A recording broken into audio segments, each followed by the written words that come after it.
Michael Jordan recently suggested that Larry Bird was a better player than LeBron James would ever be, and coming from the most ruthless competitor basketball has known, that opinion carries serious weight. Jordan wasn't making a casual remark or chasing attention. He was pointing to something deeper than statistics or popularity. To him, Bird represented the ultimate standard of sacrifice, toughness, and competitive obsession. This wasn't about highlights, branding, or modern narratives. It was about how much a player was willing to endure to win. When Jordan praised Bird, he wasn't admiring style or flair, he was acknowledging a player who played through injuries that would sideline most stars today. Bird never asked for load management, special treatment, or sympathy. No matter the pain or fatigue, he showed up and competed, and that relentless commitment is what Jordan believes separates Bird from many players in today's era, including LeBron, who plays in a league designed to protect its stars and balance competition with entertainment. The difference becomes even clearer when you compare the eras they played in. The NBA of the 1980s was brutally physical, closer to a street fight than a controlled, polished product. Every trip to the basket came with hard contact, elbows and punishment, and there was little concern for preserving players' bodies. If you were able to walk, you were expected to play. Larry Bird didn't just survive in that environment, he dominated it. Even with chronic back problems that would keep most players out for months, Bird regularly took the floor and delivered elite performances, sometimes scoring 30 points as if nothing were wrong. By contrast, LeBron's era emphasizes longevity, highlight plays, and global marketability. Rule changes have reduced physical defense, eliminated hand-checking, and increased protection for star players, making longer careers more common. Jordan's point wasn't to diminish LeBron's greatness, but to highlight how different the standards were, and why, in his view, Bird's willingness to sacrifice everything to compete placed him on a level that is rarely seen in today's game. Jordan wasn't exaggerating. The modern NBA has largely evolved into entertainment basketball, and LeBron James' greatness fits that version of the game perfectly. There is no denying LeBron is one of the best players of his era, but he has also benefited from every modern advantage imaginable: elite sports science, advanced training, recovery technology, and rules-specific. One of them was feared by legends. The other one, well, I don't have much to say about it. Specifically designed to protect star players. If LeBron were dropped into Larry Bird's era, where defenders could body check you at half court and hard fouls were simply part of the game, this comparison might not even exist. That was an environment where speed and strength alone weren't enough, and it was precisely the environment where Bird thrived. Larry Bird was never the most athletic player on the floor, but he didn't need to be. He was the smartest, toughest, and most relentless competitor in the building. More often than not, that mental edge was enough to break opponents both psychologically and physically. Referees didn't protect stars in the 1980s. If anything, being a star made you a bigger target. Players attacked you harder just to see if you would crack. By contrast, LeBron entered a league that often crowns its stars early, before they've endured that level of sustained pressure. The 1980s created legends through survival and suffering, while today's game manufactures superstars through exposure, branding, and media attention. Bird didn't need hype videos, stacked rosters, or non-stop coverage. Cameras were irrelevant to him. All he needed was the ball and the will to outwork and outthink whoever stood in front of him. What makes his story even more remarkable is where he came from. Bird wasn't raised in a flashy basketball pipeline or backed by a powerful sports machine. He grew up in French Lick, Indiana, a small town where nothing was handed to him. He worked construction jobs and treated every game like it might be his last chance to become something more. That relentless grind eventually made him the heartbeat of the Boston Celtics. Before the legend, the trash talk, and the fear, there was the resume, and even on paper, it's staggering. 3 MVPs, 3 NBA championships, 3 Finals MVPs, 12 All-Star selections, and Rookie of the Year. But the most impressive part is how he earned it. Unlike LeBron, nothing about Bird's rise was guaranteed. There were no national cameras following him as a teenager, and no headlines calling him the chosen one. He was simply a kid from a town of a few thousand people, fighting for relevance one game at a time. That mindset carried him to Indiana State, a program with no championship expectations.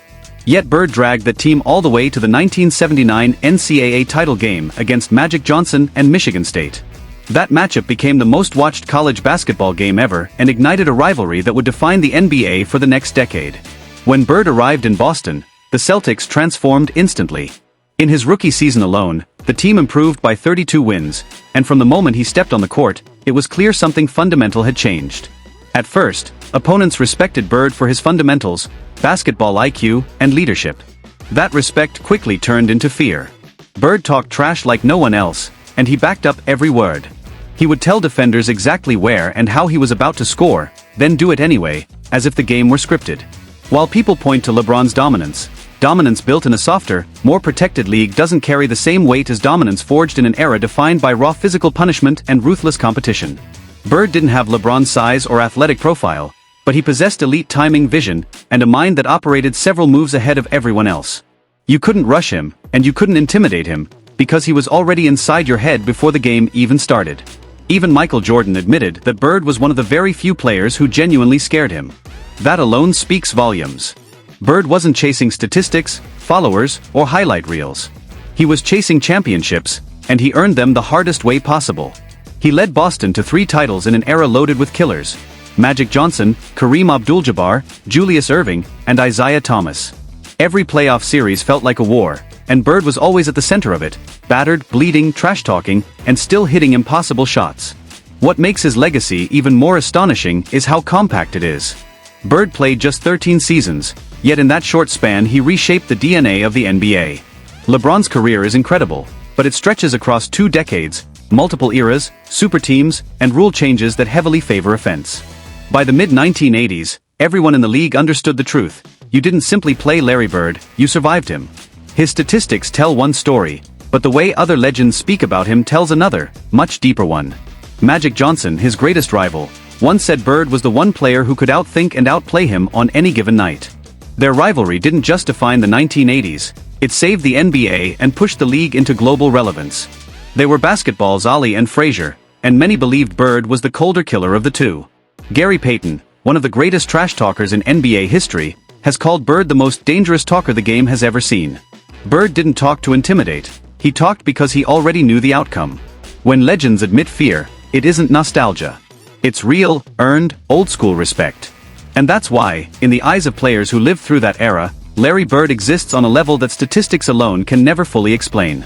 It's important to remember that this fear wasn't inspired by a young, explosive version of Larry Bird, it came from Old Man Bird.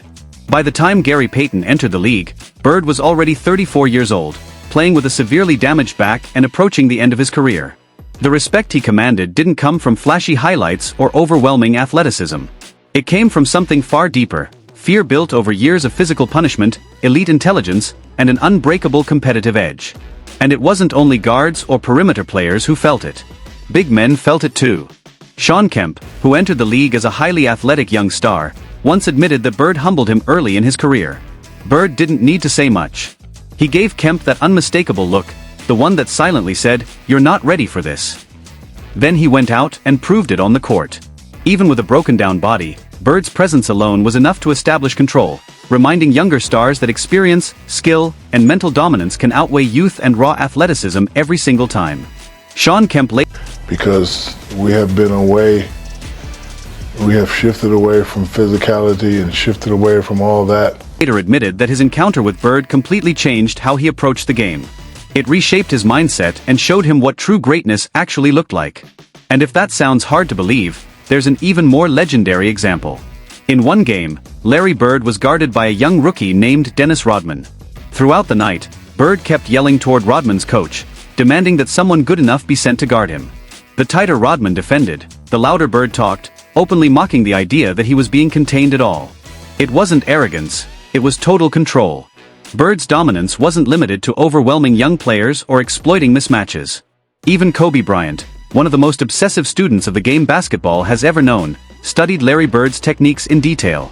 Kobe didn't give respect easily, he valued skill, intelligence, and mentality above everything else. In Bird, he saw all three at their highest level. The footwork, the angles, the timing, Bird mastered every subtle detail. He proved that basketball isn't just about athleticism, but about understanding the game so deeply that you are all— And Larry Bird was just slicing and dicing them. And I said, oh, I called home. I said, it's true about this boy. always one step ahead, no matter who is guarding you.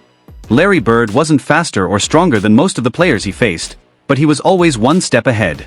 He processed the game at a higher speed, anticipated defenses before they fully formed, and punished even the smallest mistake. For someone like Kobe Bryant, who studied basketball with near-obsessive intensity, to recognize and respect that level of intelligence says everything about Bird's greatness. Kobe understood that true dominance isn't purely physical, it's mental, built on preparation, awareness, and control. And that respect doesn't stop with Kobe. When former players such as Reggie Miller, John Sally, and Gilbert Arenas were asked to choose between Larry Bird and LeBron James, all of them picked Bird. These weren't fans driven by nostalgia. They were professionals who played the game at the highest level and understood what it truly takes to win. Their choices reflect a shared belief among NBA insiders that Bird's intelligence, toughness, and competitive edge placed him in a category that very few players, past or present, could ever reach. Across every era, the story remains the same. Players feared Larry Bird. That fear wasn't manufactured by marketing, media narratives, or highlight reels. It was built through first-hand experience on the court. Opponents knew he was the coldest dude I ever seen with that man. That once Bird stepped between the lines, he was going to outthink them, outwork them, and beat them in ways they couldn't prevent. That kind of reputation doesn't fade with time. It follows you forever, and Bird earned it from everyone who was forced to compete against him. Now compare that to LeBron James. There is no denying his greatness, but the reaction from past legends has never carried that same sense of awe or fear. You rarely hear former stars speak about LeBron with the reverence reserved for players who mentally and physically broke their opponents. Instead, much of LeBron's career has involved publicly declaring himself the greatest of all time, attempting to shape the narrative rather than allowing his presence alone to define it. Larry Bird never had to claim he was the best. His opponents said it for him. And that's the real difference.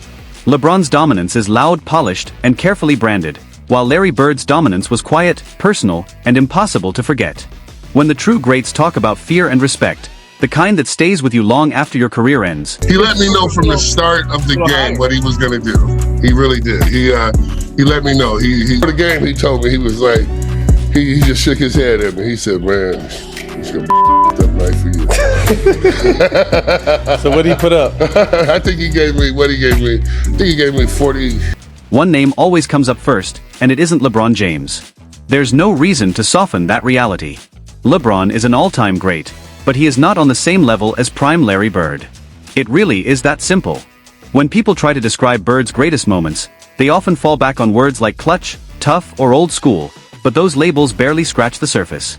Bird didn't just rise to big moments, he created them. He bent games to his will and forced history to unfold on his terms. And if you want proof of that kind of control, you don't need opinions or debates. You just need to rewind the tape to May 22, 1988. Game 7. The stage was set on May 22, 1988, with the Celtics facing the Hawks in a win-or-go-home Game 7, and this was Larry Bird in full villain mode. Dominique Wilkins poured in 47 points, doing everything possible to drag Atlanta across the finish line. For 48 minutes, the game was a brutal exchange, with two superstars trading blow for blow. But when the fourth quarter arrived, Bird seized complete control. He erupted for 20 points in the final 12 minutes, knocking down mid-range jumpers, off-balance floaters, and a cold-blooded three directly in Wilkins' face. Boston escaped with a 118-116 win, and that night permanently cemented Bird's reputation as a ruthless closer who never feared the moment. If that game revealed Bird's killer instinct, the 1986 season showed him operating at full GOAT level. In Game 6 of the NBA Finals against Houston, with a championship on the line, Bird delivered a masterpiece: 29 points, 11 rebounds, and 12 assists.